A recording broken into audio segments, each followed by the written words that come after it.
Hi friends, welcome to our YouTube channel daily dates. ఈరోజు మనం ఈ వీడియోలో అలసంద గారెలు ఎలా తయారు చేయాలి అనేది చూసేద్దాం. అలసందల్ని మా సైడు బొబ్బర్లు అని అంటారండి.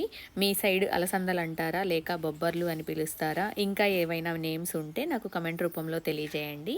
అండ్ ఈరోజు ఈ అలసంద గారెలు ఒక్క చుక్క కూడా నూనె పీల్చకుండా ఎలా తయారు చేయాలి అనేది నేను ఈ వీడియోలో చూపించబోతున్నాను.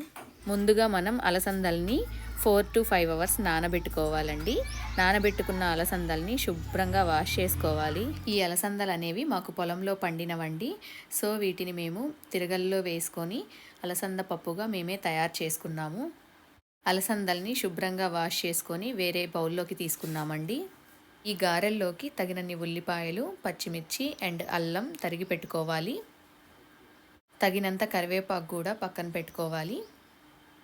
ఇక్కడ ఆల్రెడీ వాష్ చేసి పెట్టుకున్న అలసందల్ని మిక్సీ వేసుకోవాలండి. మిక్సీ జార్లో మేము వాటర్ ఏమీ యాడ్ చేయట్లేదు, ఓన్లీ అలసందల్ని మాత్రమే మిక్సీ పడుతున్నాము. అలసందల్ని మిక్సీ పట్టిన తర్వాత మన గారెపిండి కన్సిస్టెన్సీ అనేది ఈ విధంగా ఉంది. వాటర్ ఏమీ యాడ్ చేయలేదు కాబట్టి కొంచెం గట్టిగానే ఉంటుంది. సో ఈ విధంగా పిండి వేసుకోవడం వలన మనకు ఒక్క చుక్క కూడా నూనె పీల్చదండి గారె వేసేటప్పుడు. అలసందల్ని మిక్సీ పట్టేటప్పుడే ఒకేసారి అల్లం కూడా యాడ్ చేసుకొని మిక్సీ పట్టుకోవాలండి. అప్పుడు మనకి అల్లం కూడా ఈ పిండిలోనే మొత్తం కలిసిపోతుంది బాగా. గారెపిండి అనేది మరీ మెత్తగా మిక్సీ వేసుకోకూడదండి. ఈ వీడియోలో చూపిస్తున్నట్లుగా పలుకు పలుకుగా మిక్సీకి వేసుకుంటే గారెలు కూడా కరకరలాడతాయి. గారెపిండిలో తగినంత సాల్ట్ యాడ్ చేసుకోవాలి. అలాగే మనం ముందుగా తరిగి పెట్టుకున్న ఉల్లిపాయలు, పచ్చిమిర్చి అండ్ కరివేపాకు ఇవి మొత్తం కూడా ఈ పిండిలో యాడ్ చేసుకొని బాగా కలుపుకోవాలి.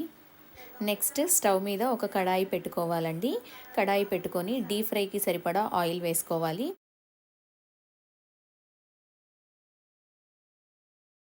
ఆయిల్ హీట్ అయ్యేలోపు మనం ఆల్రెడీ గారెల కోసం కలిపెట్టుకున్న పిండిని కొంచెం కొంచెంగా తీసుకొని రౌండ్గా చేసుకొని గారె షేప్లో మనం ప్రిపేర్ చేసుకోవాలండి. మేము ఇక్కడ ఒక బ్లాక్ కలర్ కవర్ తీసుకొని దాని మీదే గారెలు ప్రిపేర్ చేసేస్తున్నాం. గారెలు చేసేటప్పుడు మనం మన హ్యాండ్ని ఆ వాటర్లో డిప్ చేయాలండి. డిప్ చేయడం వల్ల మనకి గారె పిండి అనేది చేతికి అంటుకోకుండా ఉంటుంది. గారె షేప్ కూడా నీట్గా వస్తుంది. ఇలా ఒక్కొక్కటిగా ప్రిపేర్ చేసిన దాన్ని మనం ఆయిల్లో వేసుకోవాలండి. ఈ గారెల్ని మనం మీడియం ఫ్లేమ్లో పెట్టి ఉడికించుకోవాలండి. హై ఫ్లేమ్లో పెడితే పైన మనకి ఎర్రగా వస్తుంది, బట్ లోపల పిండి పిండిగా ఉంటుంది, అంతగా బాగుండవు తినడానికి. సో మీడియం ఫ్లేమ్లో పెట్టి ఉడికించుకోవాలి. ఒక సైడ్ ఉడికిన తర్వాత ఇలా గరిటతో కదుపుకుంటూ ఇంకో సైడ్ కూడా ఎర్రగా వచ్చే వరకు ఉడికించుకోవాలి. అంతే అండి, ఎంతో ఈజీగా టేస్టీగా ఉండే అలసంద గారెలు అనేవి రెడీ అయిపోయాయి.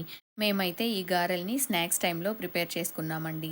మీరు కూడా ఇదే ప్రాసెస్లో ట్రై చేసి టేస్ట్ ఎలా వచ్చాయో నాకు కమెంట్ రూపంలో తెలియజేయగలరు. ఈ వీడియో కనుక మీకు నచ్చినట్లయితే లైక్ చేయండి. మీకు ఇన్ఫర్మేటివ్గా అనిపించినట్లయితే షేర్ చేయండి. ఫైనల్లీ సబ్స్క్రైబ్ చేయడం మర్చిపోకండి. Thank you.